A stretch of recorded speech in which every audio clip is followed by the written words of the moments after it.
I'm Lori Scott, Executive Director with the Round Rock Area Serving Center. The Serving Center is a food pantry and social service agency. And the services that we provide here at the center include our pantry, the Round Rock Coats for Kids, Round Rock Computers for Kids, the Clothing and Furniture Voucher Program. We have 28 community gardens. We provide adult computer classes in English and Spanish. The Volunteer Center is one of our programs. We run a charity resale store, and we provide financial assistance for rent, utilities, prescriptions, transportation, and temporary lodging. The Serving Center assists 1,200 families every month here at our center. This year, our caseload is running about 5% ahead of last year. Last year, we saw a 7% increase in our food distribution programs. And earlier this year, we saw a huge spike in our caseload, but that has leveled off. So the good news is we're only running about 4 or 5% ahead of last year in our caseload.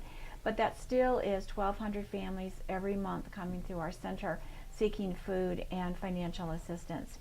Williamson County is divided into 4 large service areas. The Serving Center serves southern Williamson County, Hutto, Round Rock, Wells Branch, which is actually Travis County, but it's a Round Rock School District. And then also we serve the Great Oaks area for the Brushy Creek Mud residents. So the highly densely populated area of southern Williamson County is the service area for the Serving Center. The Caring Place in Georgetown covers all of northern Williamson County. There is a food pantry in Taylor called Shepherd's Heart, and they cover the east end of the county. And then the west end of the county is covered by Hill Country Community Ministries. And so our county, as large as it is covered by 4 major food pantries with these 4 service areas.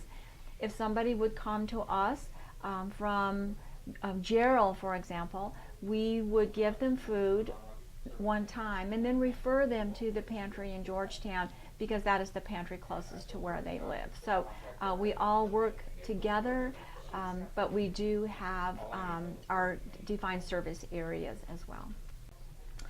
The Serving Center was created 26 years ago. When people are in need, they tend to go from church to church seeking help.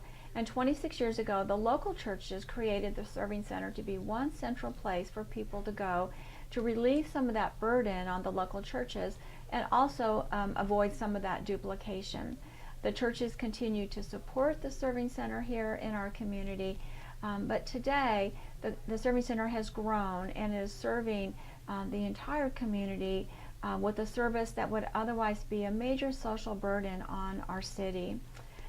The success of the Serving Center is attributed to God. We truly give God the glory for everything that is accomplished here at the Serving Center.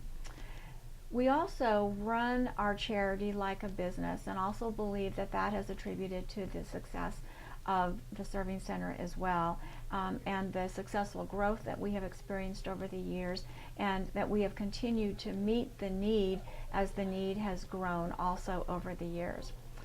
In 1990, it was reported that the Serving Center assisted 1,100 families for the entire year. Today, we are assisting 1,200 families every month through the Serving Center. And our greatest challenge continues to be keeping enough food on our shelves to accommodate the number of families that are coming through the center. And when they come to the center, we actually set up a file for them. And so they can come once a month for food, go through the food pantry once a month. If they need clothing, they can get a clothing voucher. And actually the clothing voucher renews every 2 months. So they would shop in the store. It's just like having a merchandise credit at Bell's. They spend it all down at one time, or they can spend it down over a 2-month period. But the clothing for our clients is a huge, huge gift.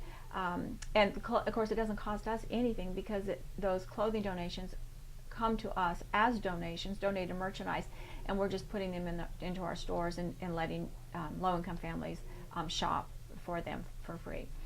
And when the families need assistance, financial assistance, whether it's a utility bill or a water bill or rental assistance, we try to do financial assistance once every 6 months. We try to do prescriptions on an as-need basis.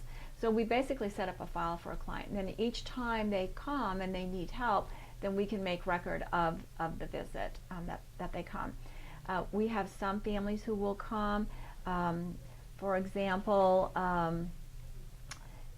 when we in 2008, when our economy took such a nosedive, we had realtors standing in our food lines. We had, after Dell layoffs, we will have ex-Dell employees standing in our food lines. People you would not expect to see seeking help, and yet we talk to people every day who never expected to have to ask for help. Many people are one paycheck away from falling behind on their rent, or it could be one major car repair or one major medical bill, and that puts them behind on their utility bills and their rent. So we talk to people every day who need assistance. Some of those will come in, it'll be very short term, they will land on their feet, they will get back on their feet, and they'll not need us again. And then we have families who we kind of sustain over the years with food once a month. Maybe every 6 months we do help with, provide help with a utility bill. And we kind of sustain them. And they may live from crisis to crisis. And there are many reasons for that. But so we have kind of two different kinds of clients, I would say. Some come, it's very short term, some come, it's longer term. We are primarily staffed by volunteers. We have 250 volunteers and only 5 paid staff. 2 of those salaries are grant funded. So with 250 volunteers, we could never ever have enough volunteers in our building. We have 25 to 35 volunteers in the building every day. It takes that many just to open the doors and run all the programs that we have here at the Serving Center.